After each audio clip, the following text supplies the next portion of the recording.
Saludos, amados hermanos, el Señor me los bendiga nuevamente. Estamos en nuestra serie de Cristología.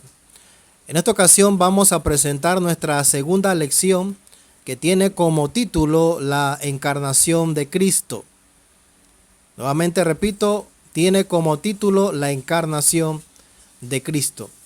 Dentro de los temas principales vamos a abordar el hecho de la encarnación, que tiene que ver con la virginidad de María y la paternidad divina. El segundo punto, la manera de la encarnación, que testifica Mateo y también es testificado por Lucas. Y el último punto es los objetivos de la encarnación, que precisamente es dar a conocer al Dios invisible, las profecías cumplidas a través del Señor Jesús y proveer un sumo sacerdote para también mostrar al creyente cómo vivir piadosamente delante del Señor. Así que, hermanos, bienvenidos nuevamente y le invitamos a que viaje con nosotros a la maravillosa y fascinante estudio sobre la persona de Cristo. Así que la encarnación, amado hermano, de Cristo esta es una verdad cardinal del cristianismo. Es el principal fundamento sobre el cual nuestra fe descansa. Sin la encarnación, el cristianismo no podría mantenerse en pie.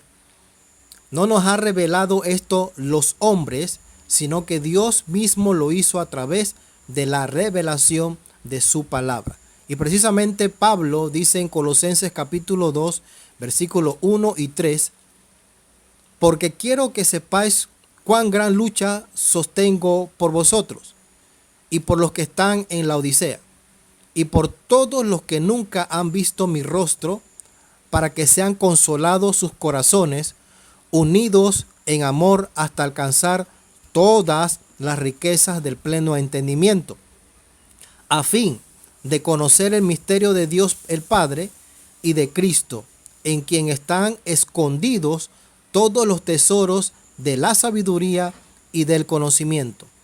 Así que precisamente, querido hermano, vamos a estudiar una vez más la doctrina de Cristo, lo que Él es en su esencia, y en este caso la encarnación de su persona. Ahora, la palabra encarnación proviene del latín, y cuando hablamos de la encarnación de Cristo, el Hijo de Dios implica que Dios se hizo hombre y se manifestó en carne.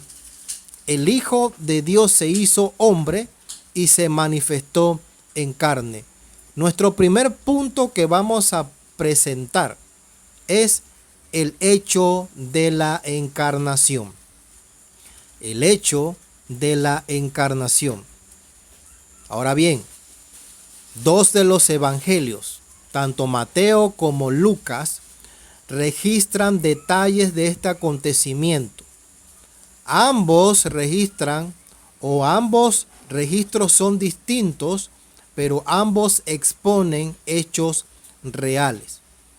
Ahora, en cuanto a Mateo, quien presenta a Cristo como rey a través de todo el libro, describe su nacimiento, el que ha de nacido rey de los judíos. Ahí comienza entonces el trazo del linaje a través de Salomón y de David hasta Abraham. Ahora, en Lucas, quien revela a Cristo como el hombre perfecto, revela a Cristo como el hombre perfecto, pero Lucas enfatiza la humanidad, es decir, la naturaleza humana de Jesús, presentando su linaje a través de María y pasando por Natán, que era otro hijo de David, por David y Abraham, hasta llegar finalmente hasta el primer hombre, Adán. Ahora, dentro de los hechos de la encarnación, vemos a una mujer virgen, que tiene que ver con la virginidad de María. Presta atención. Tanto Mateo como Lucas destacan que ella era virgen. Subraye eso. tanto Mateo como Lucas describen que ella era virgen. Mateo, en el capítulo 1, verso 18, dice de la siguiente manera: el nacimiento de que Jesucristo fue así. Estando desposada María su madre con José, antes que se juntasen, se halló que había concedido del Espíritu Santo. Note lo que dice el evangelista Mateo. El apóstol Mateo dice que estando ella desposada, es decir, no estaba casada todavía con José, antes de que se juntasen, se halló que había conocido del Espíritu Santo. Ahora mire lo que dice Lucas en el capítulo 1, versículos 26, 27 y 34.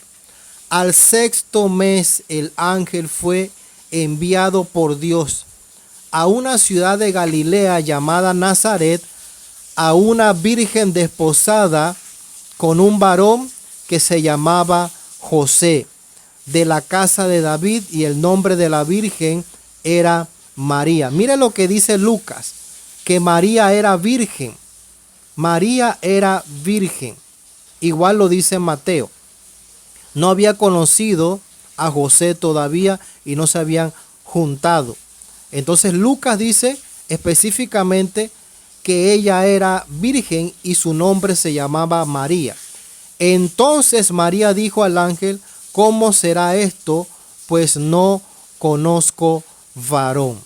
Así que aquí vemos dentro de los hechos de la encarnación la virginidad de María y cómo el poder del Espíritu Santo fue sobre ella. Y eso es lo que estamos hablando aquí en la Cristología, sobre la encarnación de Cristo. Y así, de esa manera, poco a poco, vamos a ir entendiendo cómo fue y cómo se realizó todo esto. Ahora el segundo punto aquí dentro de los hechos de la encarnación, vemos que se descubre que sería madre antes de su casamiento con José. ¿Y cómo sabemos eso? Lucas nuevamente nos relata en el capítulo 2, versículo 5, para ser empadronado con María su mujer, desposada con él, es decir, todavía no se habían juntado, la cual estaba, dice, encinta. La cual, dice, estaba encinta. Nuevamente vemos que María, dentro de su virginidad, fue embarazada por el poder del Espíritu Santo. Ahora vemos dentro de los hechos de la encarnación la paternidad divina. Esto es muy interesante, querido hermano. Si José no era el padre de Cristo, entonces nos podemos preguntar, ¿quién lo era? Por supuestamente que Dios. Dice la palabra del Señor: y ahora concebirá en tu vientre y darás a un hijo y llamarás su nombre Jesús. Este será grande y será llamado Hijo del Altísimo, y el Señor Dios le dará el trono de David su padre, y reinará sobre la casa de Jacob para siempre, y su reino no tendrá fin. Pero note lo que dice también Lucas en el capítulo 1, versos 31 y 35. Entonces María dijo al ángel: ¿cómo será esto? Pues no conozco varón. Respondiendo el ángel le dijo: el Espíritu Santo vendrá sobre ti, y el poder del Altísimo te cubrirá con su sombra, por la cual también el santo ser que nacerá será llamado Hijo de Dios. No sé lo que dice aquí, y eso lo vamos a ver más adelante, porque aquí dice llamado Hijo de Dios y no hijo de José, porque precisamente estamos hablando, querido hermano, de la encarnación de Cristo, de cómo fue, cuáles fueron los hechos de esa encarnación, y precisamente fue por la omnipotencia de Dios a través del Espíritu Santo, y eso es lo que dice el apóstol Mateo y Lucas en el capítulo 1 y 32. Ahora el segundo punto, apunta allí, querido hermano, punto número 2, o punto principal número 2, o la segunda unidad de pensamiento que tenemos dentro de la encarnación de Cristo. Y ese punto número 2 es la manera de la encarnación. ¿Cuál fue la manera? ¿Cuál fue la manera de la encarnación? La razón por la cual muchos no creen en el nacimiento virginal de Jesucristo es porque ellos piensan que su nacimiento fue el nacimiento de un mero bebé. Mire, muchos piensan que el nacimiento fue el nacimiento de un mero bebé y no el nacimiento de un ser único y especial. Recuerden esto, es la encarnación de Dios. Dios manifestado en carne. Dios fue manifestado en carne. Esta es la manera entonces en donde el Señor Jesús se fue manifiesto en la encarnación. Ahora, ¿qué dice Mateo en cuanto a su testificación? ¿Qué dice Mateo? Dentro de la genealogía, Mateo capítulo 1, verso 16, él comienza entonces trazando la descendencia del Señor desde Abraham en el capítulo 1. Ahí donde inicia el apóstol Mateo, trazando la descendencia del Señor Jesús desde Abraham en el capítulo 1. Ahora, desde el capítulo 1 al 17, notemos algo impresionante, que la palabra engendró se menciona 39 veces. Pero ¿qué pasa? Más adelante se omite después del nombre de José, el esposo de María. Note por qué se omite el nombre de José. Simplemente José no engendró a Jesucristo. Vuelvo y repetimos, ¿por qué se omite después el nombre de José, el esposo de María? Porque José no engendró a Jesucristo. El apóstol Mateo dice en el capítulo 1, versículo 16, y Jacob engendró a José, marido de María, de la cual nació Jesús llamado el Cristo. Ahí donde viene entonces el trazo de la descendencia de Cristo a través de Abraham en el capítulo 1 hasta el capítulo 17. Ese es uno de las maneras de la encarnación de Jesús, pero también vemos en la testificación de Mateo. Ahora, entonces uno puede preguntar, ¿por qué se menciona su genealogía en primer lugar? Ahora, la razón de esto está: el futuro del rey de Israel tenía que venir a través de esta línea. ¿Cuál era esa línea? De rey David y de rey Salomón. Ahora, en esa función de probar de que Jesús era heredero legal del trono de David, debería mostrarse que él venía de esa descendencia. Cuando José se casó con la Virgen María, su hijito engendrado en estado virginal llegó a ser el heredero legal de José y primero para la línea del trono. Ahora, ¿era Cristo realmente un hijo de David? Ciertamente lo era, pero no a través de José. Recordemos eso, no a través de José y Salomón. Él era hijo de ¿quién? De David a través de su madre. A través de María, ahí vino entonces la descendencia de Jesús como rey. Mateo trazó su genealogía a través de Natán. Recuerde que era el hijo de David hasta David. De sangre, Cristo Jesús era un hijo de David a través de María, y legalmente él era hijo de David a través de José. Ahora, dentro de lo testificado de Mateo, que estamos en ese punto, en lo que Mateo testificó, Recordemos que aquí él habló de la genealogía de Cristo y de dónde él trazó ese linaje. Él trazó ese linaje de la descendencia de Jesús desde Abraham en el capítulo 1, desde el versículo 1 hasta el 17. Él comienza entonces la genealogía. Ahora, dentro de lo que testifica Mateo también, vemos entonces la actitud de José. ¿Cuál fue la actitud de José? Dice Mateo 1, 18 y 25.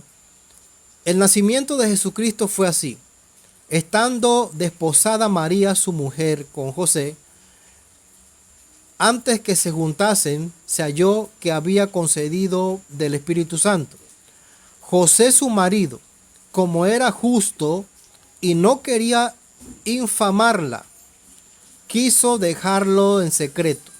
Y pensando él en esto, he aquí un ángel del Señor le apareció en sueños y le dijo: José, hijo de David, no temas recibir a María tu mujer, porque lo que en ella es engendrado del Espíritu Santo es. Y dará a luz a un hijo y llamará su nombre Jesús. Allí vemos nuevamente que el apóstol Mateo dice sobre cuál fue la actitud de José. ¿Cuál fue la actitud de José? Y el ángel comenzó a decirle: porque él salvará a su pueblo de sus pecados. Todo esto aconteció para que se cumpliese lo dicho por el Señor por medio del profeta, cuando dijo, el profeta Isaías: he aquí una virgen concebirá y dará luz a un hijo y llamará su nombre Emmanuel, que traducido es Dios con nosotros.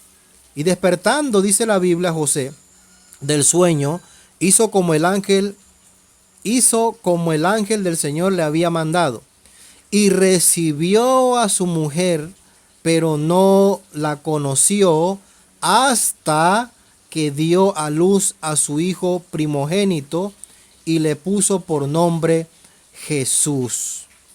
Qué maravilloso es la palabra del Señor, querido hermano, y vemos la manera de la encarnación de Jesús. ¿Cómo fue la manera, el proceso que Dios comenzó a tratar precisamente primero con María, para que ella recibiera a través del ángel el poder del Espíritu Santo y recibiera también la buena noticia de que ella iba a tener no una persona común y corriente, sino una persona única, maravillosa y poderosa? Y esa es la persona de Jesús. Y vemos por segundo plano que Dios entonces trabaja dentro de la manera de la encarnación con José.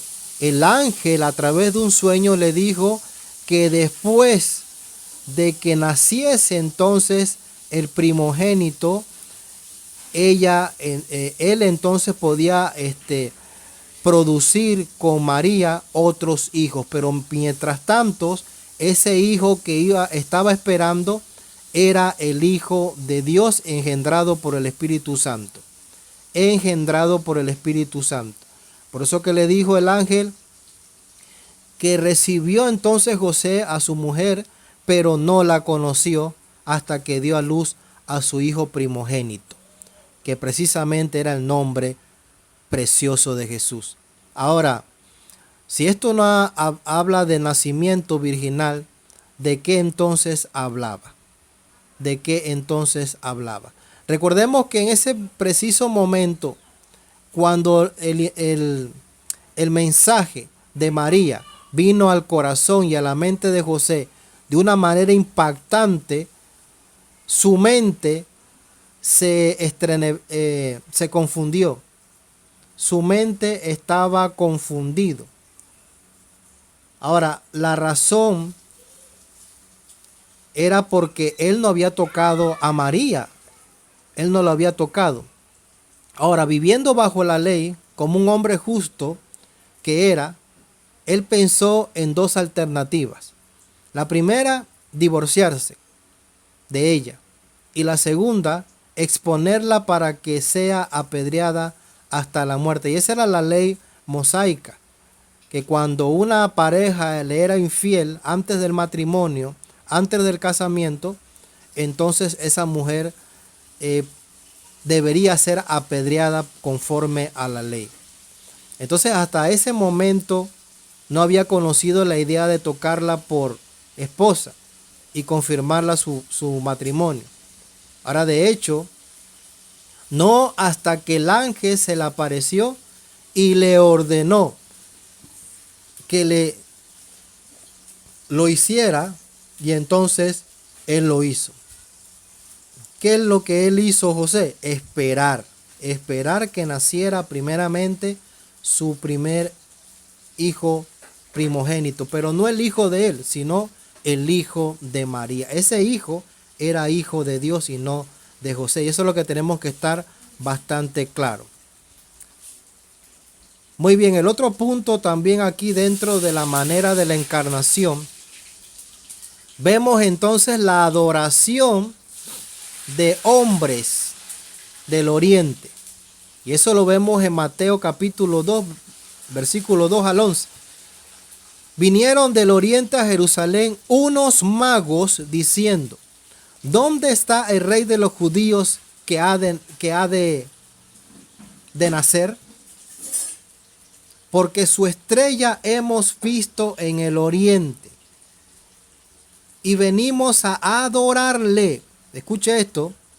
Y al entrar en la casa vinieron al niño y con su madre María, postrándose le adoraron. Si usted nota, el apóstol Mateo nuevamente dice: y entrando en la casa vieron al niño con su madre María y postrándose le adoraron. Aquí el apóstol Mateo señala que el hijo era de María, pero no señala que era de María y que era de José. Es muy importante señalar eso. Ahora, estos hombres sabios realmente fueron hombres sabios. ¿Por qué razón? Porque ellos adoraron al bebé y no a su madre María. Escuche esto con atención. Estos hombres realmente eran sabios. Realmente fueron hombres sabios, porque la razón fue que adoraron al bebé y no a su madre María. Entonces, estos hombres fueron hombres de Dios, enseñados por Dios y guiados por Dios. Ellos no deberían haber adorado al bebé si José hubiese sido su padre. Vuelvo y lo repito nuevamente. Ellos, los magos, no deberían haber adorado al bebé si José hubiera sido su padre. Ahora, otro aspecto dentro de la manera de la encarnación, testificado por Mateo, habla también de las expresiones: el niño y su madre. Óigase bien, el niño y su madre. Esa expresión la encontramos en Mateo capítulo 2, versos 11, 13, 14 y 20. 4 veces aparece esta expresión. Ahora, nunca se había mencionado como hijo de José. Esa es la expresión. Solamente la expresión era, querido hermano, el niño y su madre. También referido a esto debemos observar esta otra declaración. Dice así la palabra del Señor, Mateo capítulo 2, 13 y 15. Después que partieron ellos, y aquí un ángel del Señor apareció en sueños a José. Nuevamente apareció ¿quién? Un ángel del Señor en sueños a José y le dijo, ¿qué le dijo? Levántate y toma el niño y a su madre. Note lo que dice. El ángel le dijo, levántate y toma al niño. No le dijo, levántate y toma a tu hijo. No, el ángel le dijo, levántate y toma al niño y a su madre y huye a Egipto y permanece allá hasta que yo te diga, Porque acontecerá que Herodes buscará al niño para matarlo, y él, despertando, tomó de noche al niño y a su madre, y se fue a Egipto, y estuvo allá hasta la muerte de Herodes, para que se cumpliese lo que dijo el Señor por medio del profeta, cuando dijo: de Egipto llamé a mi hijo. Subraye eso. Cuando dijo: de Egipto llamé a mi hijo. Mateo nuevamente enfatiza la palabra mi hijo. Recuerde, no el hijo de José, sino el hijo de Dios.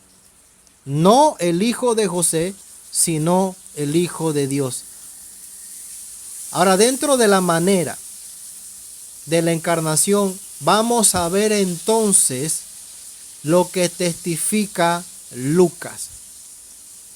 Lo testificado por Lucas. ¿Qué testifica Lucas entonces en su palabra? El anuncio a Zacarías. Lucas 1, 13 y 17 dice: pero el ángel le dijo: Zacarías, no temas, porque tu oración ha sido oída, y tu mujer Elizabeth te dará a luz un hijo, y llamarás su nombre Juan. Mira lo que dice aquí Lucas en cuanto a el anuncio a Zacarías por el ángel del Señor. Porque tu oración ha sido oída, y tu mujer Elizabeth te dará a luz a un hijo. Esa es una gran diferencia. Aquí estamos hablando de Juan el Bautista. Y llamarás su nombre Juan, y tendrás gozo y alegría, y muchos se regocijarán de su nacimiento, porque será grande delante de Dios. No beberá vino ni sidra, y será lleno del Espíritu Santo, aunque desde el vientre de su madre, y hará que muchos de los hijos de Israel se conviertan al Señor Dios de ellos, e irá delante de él con el espíritu y el poder de Elías. Juan el Bautista, ¿qué iba a hacer?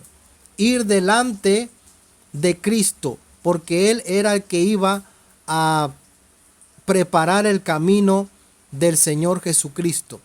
Él fue elegido por el Señor, también fue bendecido el profeta Zacarías, también con su esposa Elizabeth, de parte de Dios, para tener un hombre maravilloso en la palabra de Dios llamado Juan el Bautista. Entonces Juan fue dotado de un poder maravilloso que dice: irá delante de él con el espíritu y el poder de Elías. El espíritu aquí significa las palabras de Elías, pero también con poder. Todas las manifestaciones que Elías hacía. Para hacer, dice, volver. Aquí está la razón y el propósito de Dios con el pueblo de Israel. Para hacer volver a los corazones de los padres a los hijos, y de los rebeldes a la prudencia de los justos, para preparar al Señor un pueblo bien dispuesto. Ahora lo fue dicho a Zacarías que tendría un hijo. Nuevamente repetimos, le fue dicho a Zacarías que tendría un hijo y que será el precursor de Cristo, el Hijo de Dios.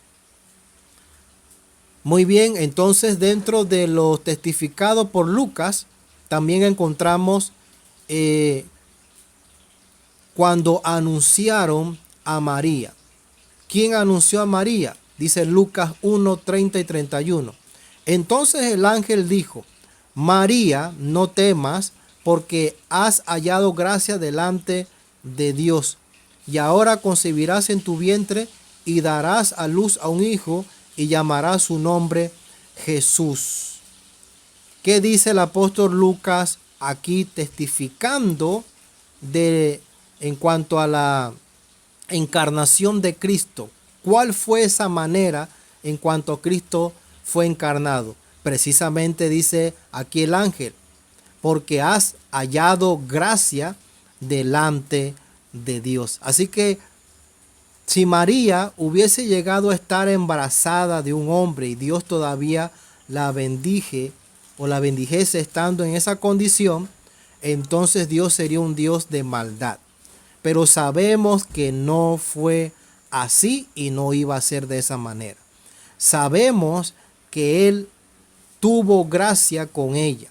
Ella halló gracia ante Él y ella llegó a tener el niño, pero por intervención y participación del Espíritu Santo.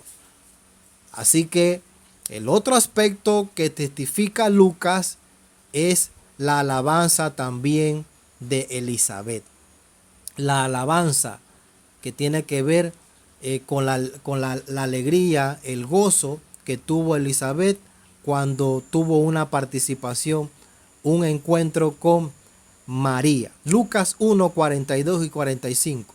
Y exclamó a gran voz y dijo: bendita tú entre las mujeres y bendito el fruto de tu vientre, porque se me concede esto a mí, que la madre de mi Señor venga a mí.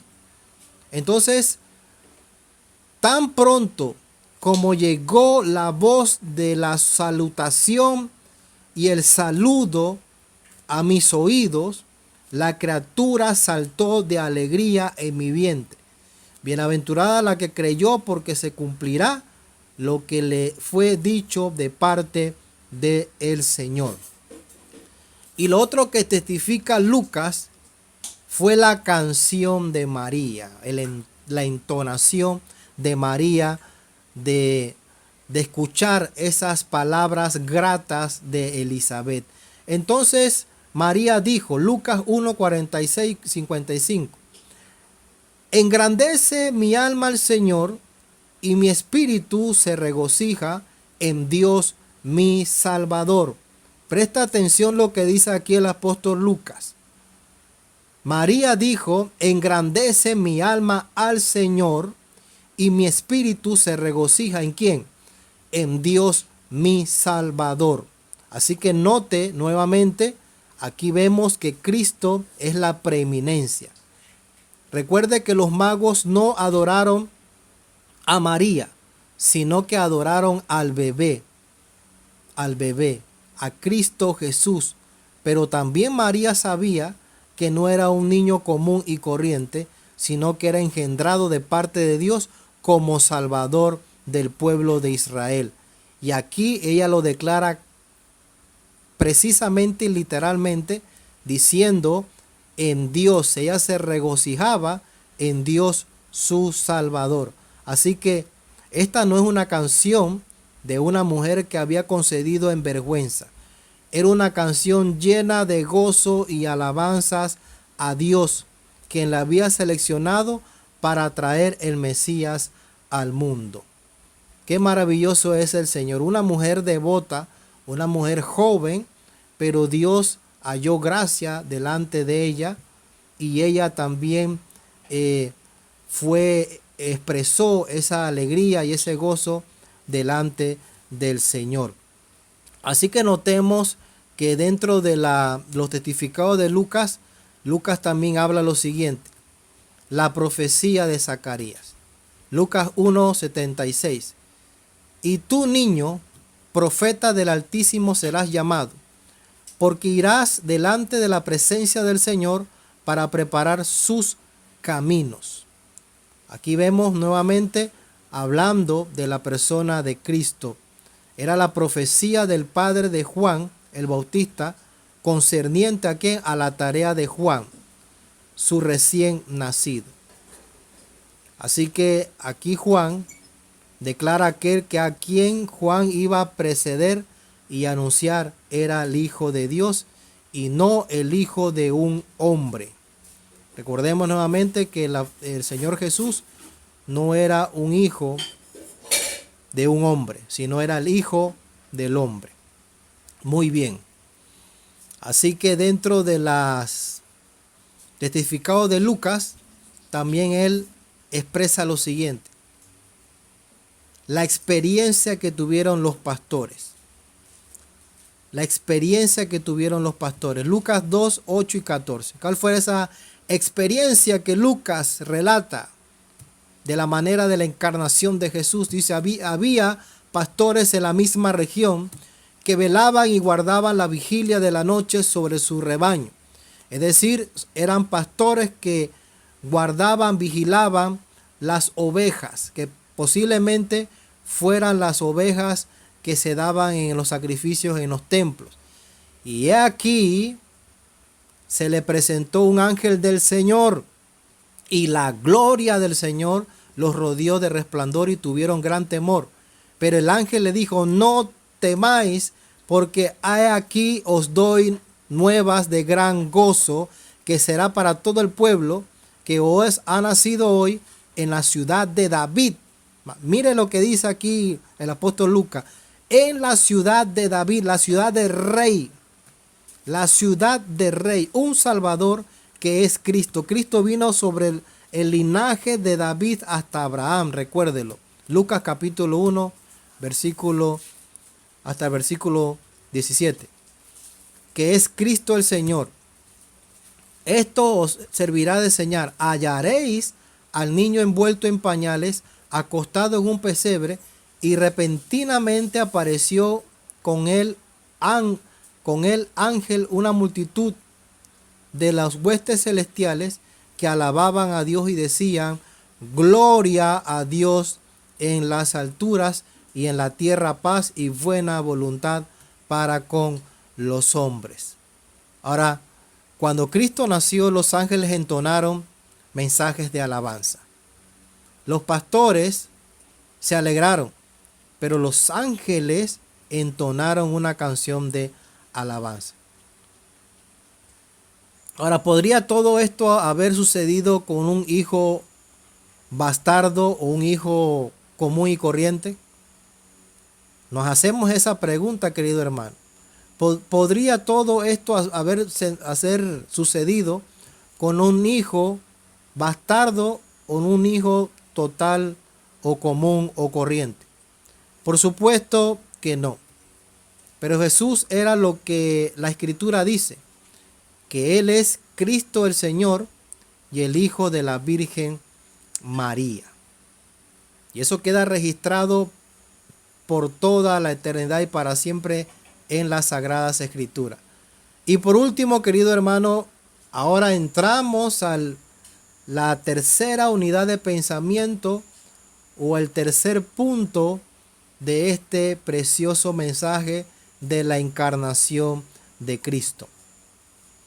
Y ese es los objetivos de la encarnación. Vamos a ver entonces cuál era el objetivo de la encarnación. Recordemos que primero vimos los hechos de la encarnación a través de la virginidad de María, la paternidad divina.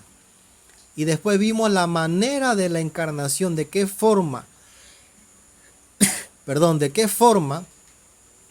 se dio la manera de la encarnación. Y eso lo vemos en 2 evangelios que los testifican, en Mateo y Lucas. Ahora vamos a ver los objetivos de la encarnación. Y el primer objetivo de esta encarnación es, o cuáles eran los propósitos del nacimiento, el nacimiento virginal. Número 1, dar a conocer al Dios invisible. Repetimos, dar a conocer al Dios invisible. Juan 1:18 dice, a Dios nadie lo vio jamás.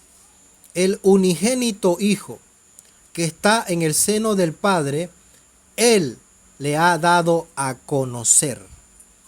Le ha dado a conocer.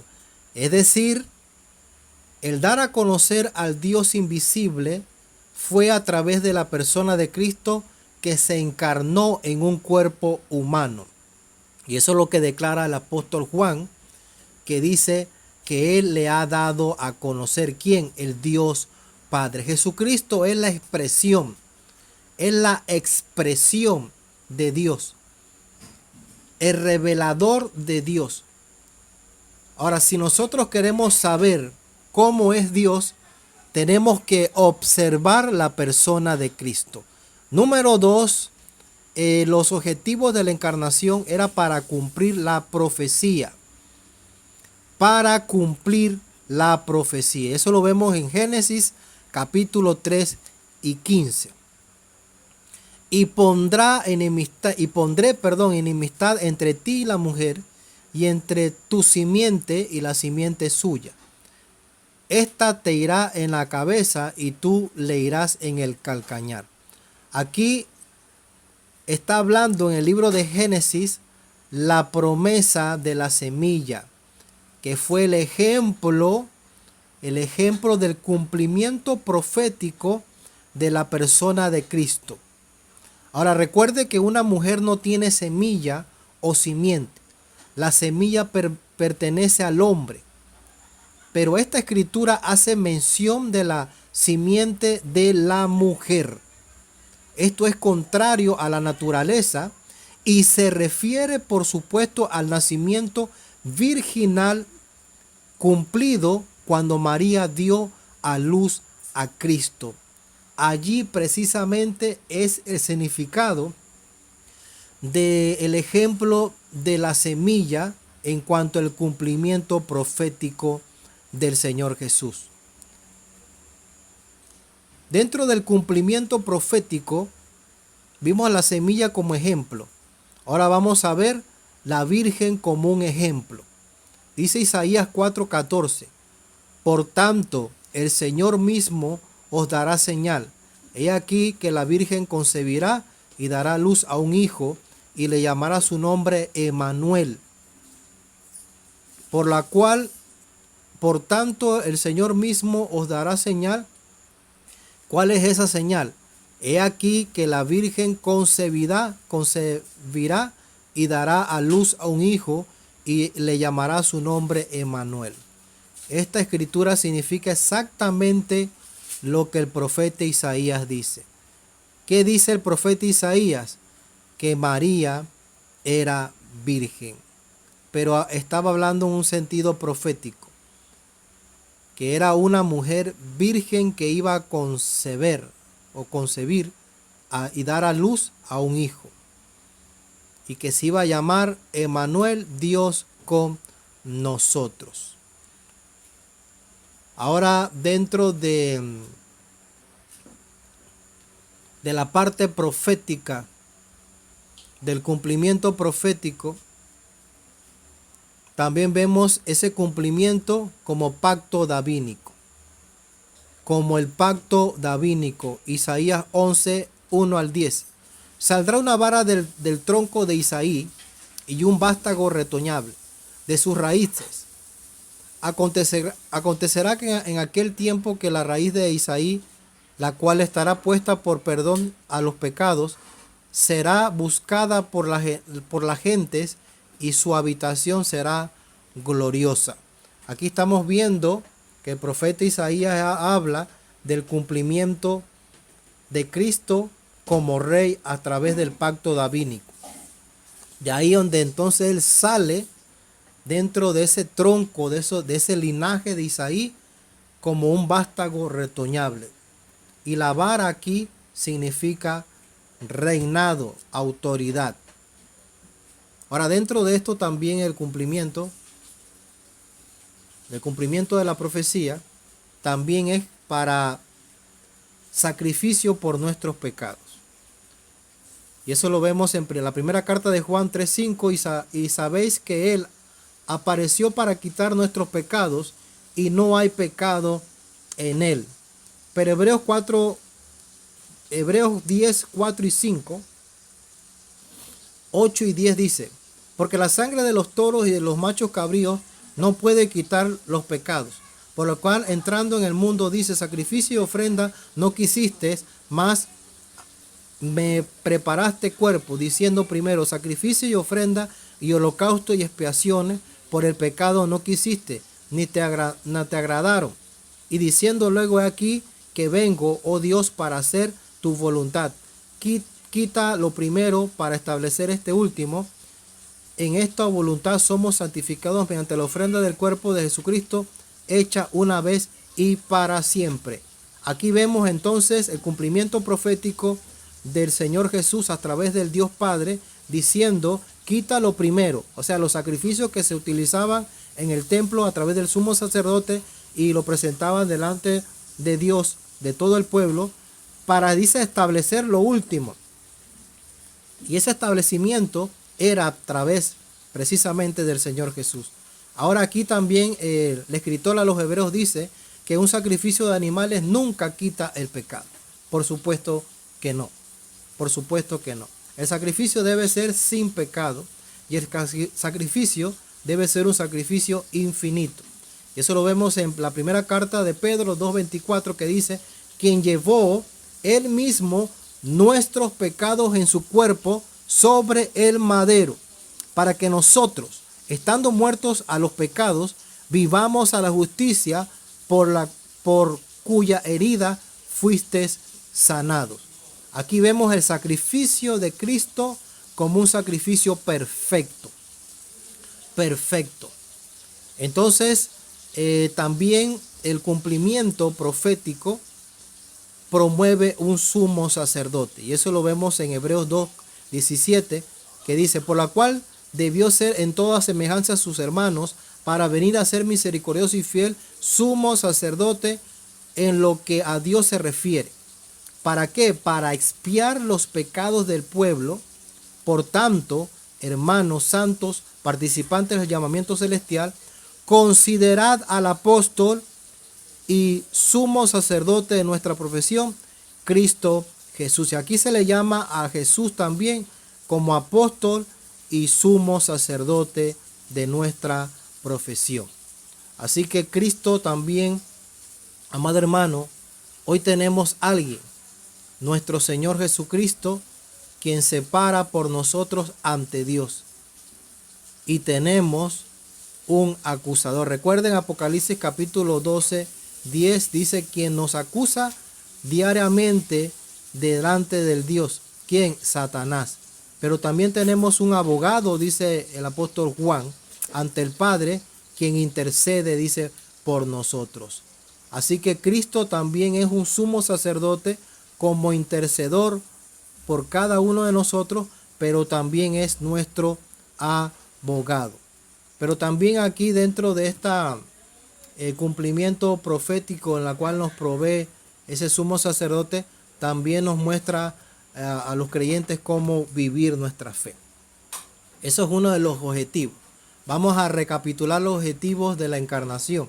Primero vimos dar a conocer al Dios invisible, para dar cumplimiento a las profecías, para promover un sumo sacerdote, y no solamente un sumo sacerdote, sino también un abogado que tenemos delante de Dios, y para mostrar a los creyentes cómo vivir. Primera de Juan 2:6 dice: el que dice que permanece en él debe andar como él anduvo. Aquí el escritor habla claramente, literalmente, qué debemos hacer: andar como él dice anduvo. El otro objetivo es para llegar a ser cabeza de la nueva creación. Apocalipsis 21, versículo 5. Y él que estaba sentado en el trono dijo: he aquí, yo hago nuevas todas las cosas. Y me dijo: escribe, porque estas palabras son fieles y verdaderas. Estas palabras son fieles y verdaderas. Y el que estaba sentado en el trono: he aquí, yo hago nuevas todas las cosas. Y aquí estamos hablando de Cristo. Dentro de su encarnación era con el objetivo de llevar a ser la cabeza de una nueva creación, de un nuevo mundo. Y esa nueva creación pertenecemos tú y yo, participamos tú y yo, gracias a la persona maravillosa de Cristo Jesús. Y eso es lo que nos enseña la doctrina de Cristo, de la cristología. Así que, queridos hermanos, el Señor me los bendiga. Dios les bendiga cada día, Dios les fortalezca y le dé ese deseo cada día de estudiar más su palabra. Así que será para la próxima lección. y el Señor les bendiga y les saludamos. Bendiciones.